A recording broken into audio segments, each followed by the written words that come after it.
बात करेंगे कुछ क्लासिकल रक्स की। तो जब बात हो क्लासिकल रक्स की तो फिर पाकिस्तान में शीमा किरमानी का जिक्र ना हो ये तो मुमकिन ही नहीं है। दुनिया रक्स में पाकिस्तान की पहचान बनने वाली शीमा किरमानी के लिए हुकूमत ने तमगा इम्तियाज़ का ऐलान कर दिया। उन्हें ये अवार्ड 23 मार्च को दिया जाएगा, जिसकी मंजूरी सदर पाकिस्तान दे चुके हैं। दूसरी जानिब साबिक ओलंपियन सलाहुद्दीन के लिए भी हुकूमत ने सिविल अवार्ड का ऐलान किया है।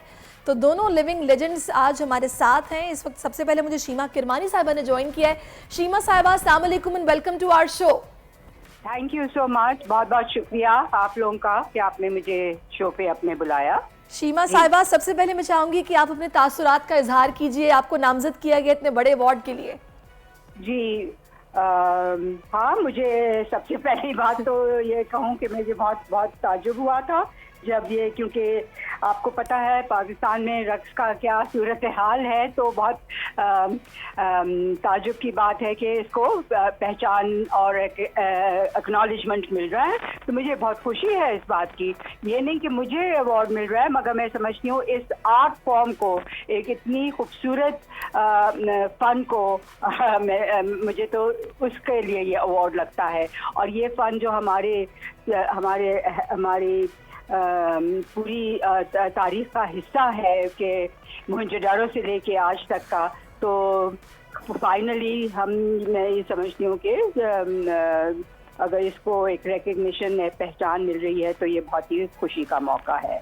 बिल्कुल। और शीमा साहिबा, हम तहे दिल से आपको मुबारकबाद भी पेश करते हैं। और जाहिर है आप लिविंग लेजेंड हैं, आपसे बहुत सारी बच्चियां सीख रही हैं। लेकिन अभी आपने एक बात की कि जो रक्स का हाल है वो तो आपको पता ही है। मैं चाहूँगी इस पर थोड़ी सी आप बात करें। आखिर ऐसा क्यों हुआ कि लड़कियों की, बच्चियों की दिलचस्पी उस तरह से नहीं रही, या फिर कुछ स्पेशली इसके लिए कुछ किया नहीं गया? हेलो जी जी कहिए। ऐसा नहीं है कि लोगों की दिलचस्पी नहीं है, मैं समझती हूँ लोगों की बहुत दिलचस्पी है इसमें, बच्चियों की भी है, सबकी है, क्योंकि इतना खूबसूरत एक फन है ये, को देखने में हर इंसान को अच्छा लगता है, एक अच्छी फीलिंग महसूस होती है। तो ऐसा नहीं कि लोगों को नहीं, मगर कुछ ये आप समझती हैं कि इतनी सारी वजूहात की वजह से, जिसमें एक तरह से सियासी आइडियोलॉजी जो होती है वो सबसे बड़ी वजह है कि इसको पाकिस्तान में वो बढ़ावा नहीं दिया गया जो कि देना चाहिए था शुरू से। आपको पता है सारे फनून लतीफ़ा को कम मिला है, और जो कि मिसाल के तौर पे दूसरे मुल्कों में होता है कि बच्चे रक्स सीखते हैं, मौसीकी सीखते हैं, ड्रामा सीखते हैं। ये चीज़ें एक तरबियत का हिस्सा और तालीम का हिस्सा होना चाहिए। ये हमारे यहाँ नहीं हुआ है, तो इस वजह से ये मसला रहा है। अच्छा शीमा साहिबा, अगर हम एज कम्पेयर टू हमसाया ममालिक जो हमारे हैं, भारत स्पेशली, अगर वहाँ देखा जाए तो वहाँ बहुत ज़्यादा इस पर फोकस है, बच्चियाँ सीखती भी हैं। फिर हमें फिल्म इंडस्ट्री में अपनी मूवीज़ में उनकी ये नज़र आता है कि वहाँ पर इस पर काम हो रहा है और नज़र भी आ रहा है। हमारी मूवीज़ में हम बहुत ज़्यादा, खास तौर पर अगर रक्स की बात की जाए तो हमने वेस्ट को फॉलो करना शुरू कर दिया है। आखिर ऐसा क्यों है? हमारा माइंडसेट उस तरफ क्यों चला गया?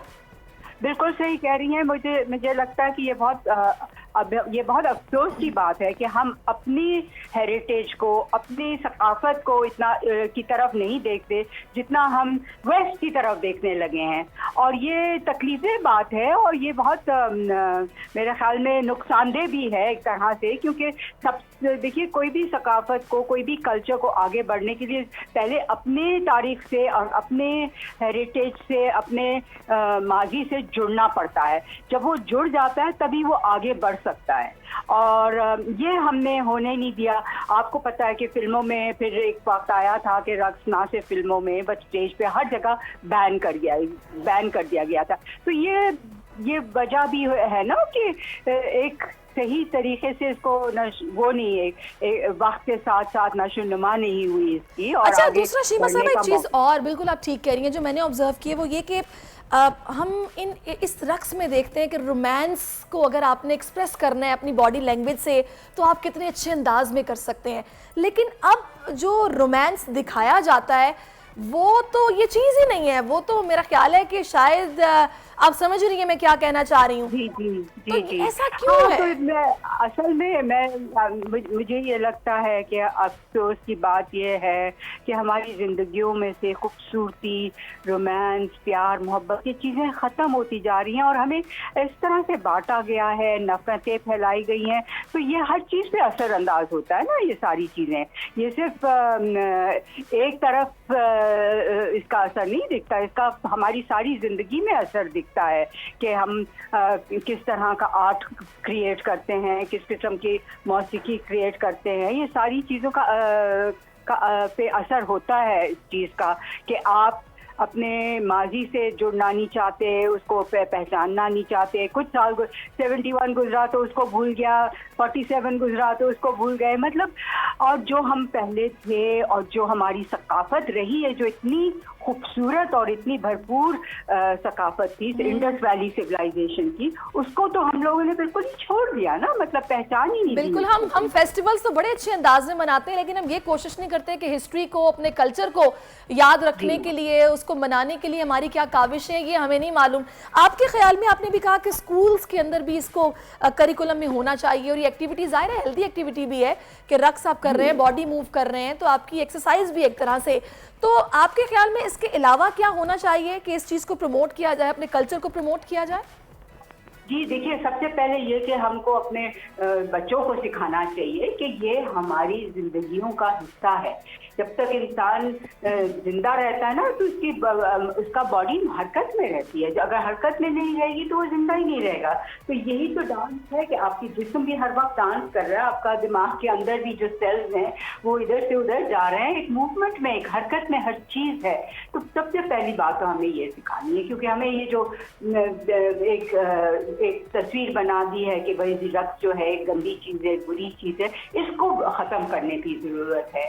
और फिर ये कि आप देखें कि ना टीवी पे ना कहीं भी, अब कहीं भी क्लासिकल का तो कोई कहीं नजर ही नहीं आता है ना। कोई ना कोई प्रोग्राम होता है ना कुछ।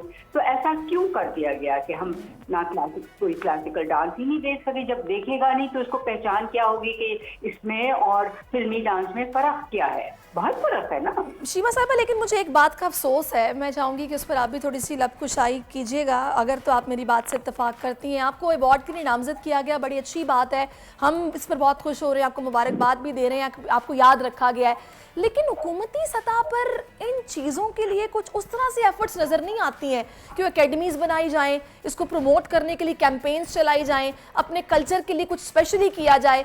ऐसा नहीं किया जाता है। अवार्ड तो ज़रूर मिल रहा है, लेकिन वो एफर्ट्स नहीं है जो होनी चाहिए। बिल्कुल सही कह रही हैं आप, I agree with you totally कि कोई एफर्ट नहीं है, सालों से नहीं है।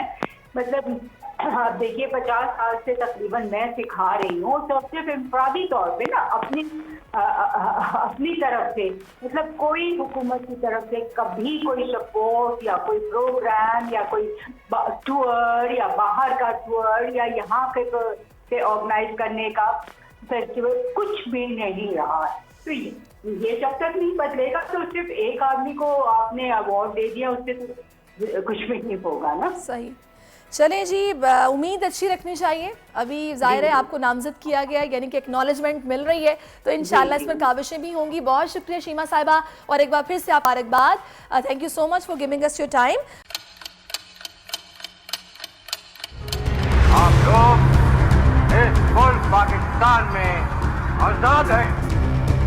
सहाफती उसूलों पर कारबंद बोल न्यूज ने रखी रिवायत बरकरार। बोल न्यूज की जानिब से देखने वालों को यौम आज़ादी की बेहद मुबारकबाद। मुल्क भर से जश्न आज़ादी की तकरीबात बोल ने दिखाई अपनी स्क्रीन पर।